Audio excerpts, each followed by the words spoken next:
When you talk about the scale between the two, internal versus external, I also, since we are really harping on evaluation, how do you manage the scale and doing proper evaluation at scale?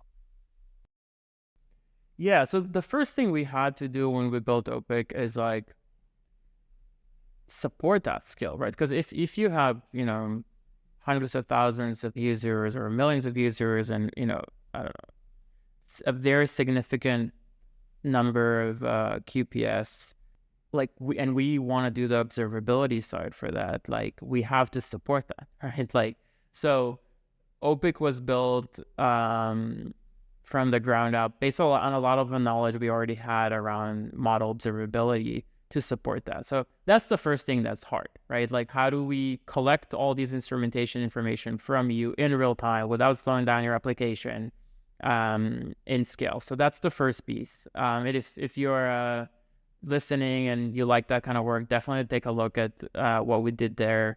On the implementation side, we would love to get some feedback. We're pretty excited about it.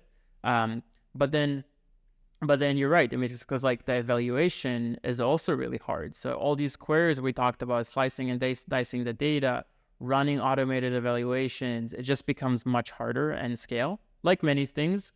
But this is where this world is going to, right? Like we're talking about features and use cases that will be served to like millions of customers. And maybe it's a nature of our existing customer base where we serve, some of these very, very large, you think about Netflix and Uber and the amount of users that they serve, that we have to think about those things.